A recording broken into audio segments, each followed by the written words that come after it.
People ask me sometimes, Earl, what's the hardest part about getting old? They expect me to talk about my knees or my back or the long mornings in waiting rooms with magazines no one reads. But the hardest part, it's the silence. It's waking up in a house that once felt too small for all the noise and realizing now it feels too big, too still.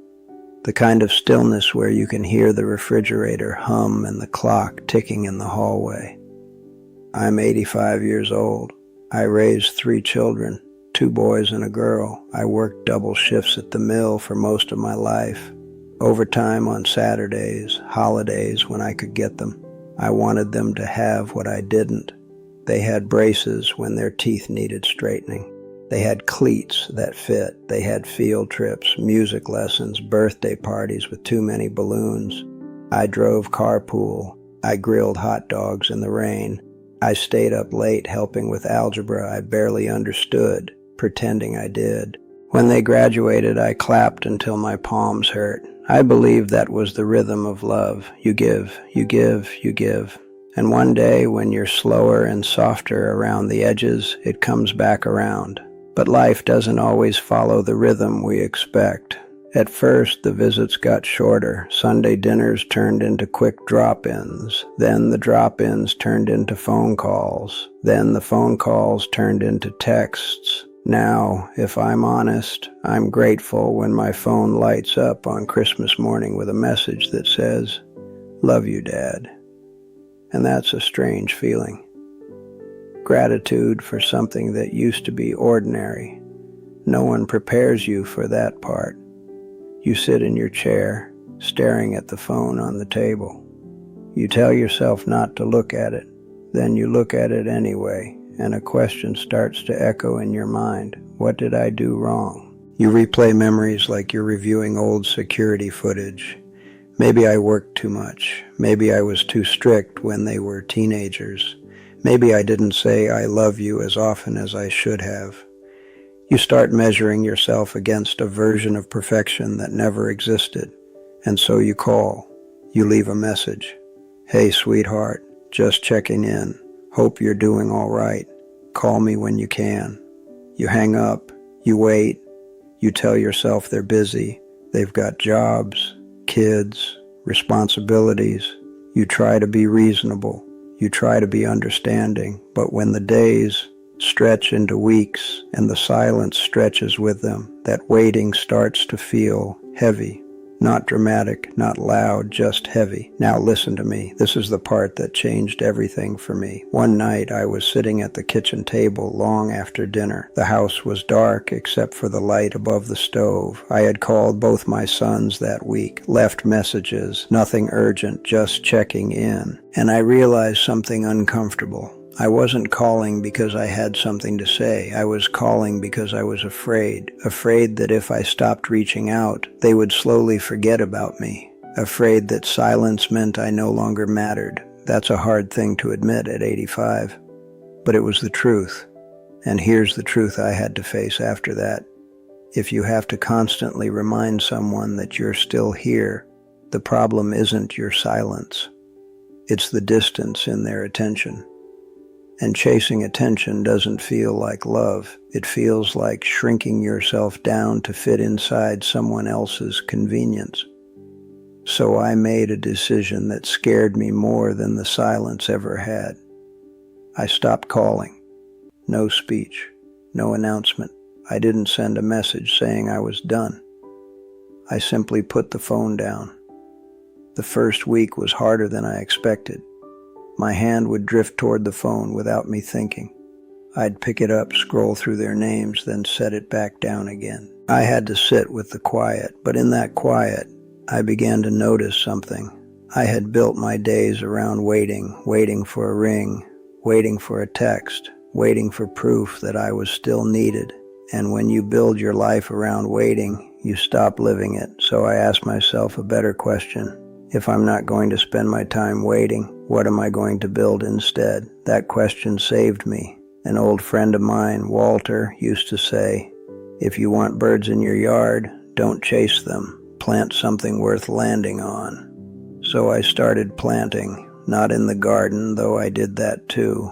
I planted small pieces of a life that belonged to me. I joined a woodworking class at the community center. My hands shook at first. The tools felt heavier than I remembered, but muscle memory is a powerful thing. Soon enough, I was sanding boards smooth and measuring twice before every cut. I began meeting the same group of men every Tuesday morning. We drank coffee that tasted like it had been sitting on the burner too long. We told stories about jobs we once had, about wives we once danced with, about children who used to sit on our shoulders. We laughed, not politely, but fully. I signed up for a local history group. I started walking each evening, even if it was just around the block. I cooked meals I hadn't made in years, chili with too much pepper, stew that simmered all afternoon. And slowly, something shifted. The house didn't feel as hollow. The silence didn't feel like an enemy, because I wasn't sitting inside it, staring at the door. I was moving. And here's something you might not expect. When I stopped calling, when I stopped filling every quiet space with reminders that I was still here, my children noticed. It wasn't immediate, but one afternoon the phone rang. My youngest, Daniel. He said, "Dad, we haven't talked in a while. You all right?" And for the first time in years, I wasn't calling from a place of longing. I said, "I'm good, been keeping busy." And I meant it.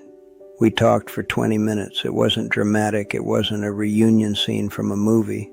It was just a conversation, but it felt different.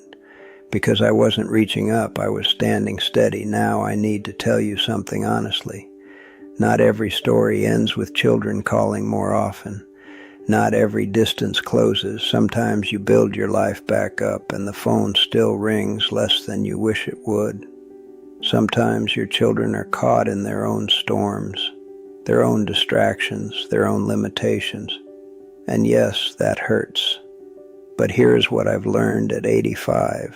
Your worth is not measured by who shows up on Sunday. It's measured by how you show up for yourself on Monday. You did your job, you worked, you sacrificed, you stayed when things were hard. You loved the best way you knew how at the time. You were not perfect. None of us were. But you were present, and that matters more than you think. If your grown children are holding on to old misunderstandings from decades ago, that is a weight they have chosen to carry. You do not have to carry it with them. Forgive yourself for the things you didn't know then. You deserve peace now. Build a life that feels full, even if it's quiet. Call an old friend. Take a class. Volunteer. Learn to bake bread. Rearrange the living room. Paint the fence. Read books you never had time for. Fill your days with meaning that does not depend on a ringtone. Because here's the quiet secret. When you stop standing at the doorway waiting to be chosen, something changes inside you. You stop asking for permission to matter. You matter because you are here. My phone still goes silent for days at a time, sometimes longer. But tomorrow morning, I'm heading back to the workshop to finish a table I've been building. The grain on that wood is beautiful. It takes patience to bring it out. And tonight, I'm making my favorite stew, the one with carrots cut a little too thick. If my children want to come by, they are welcome. The door is open. But I am not standing in it anymore. I am inside, living.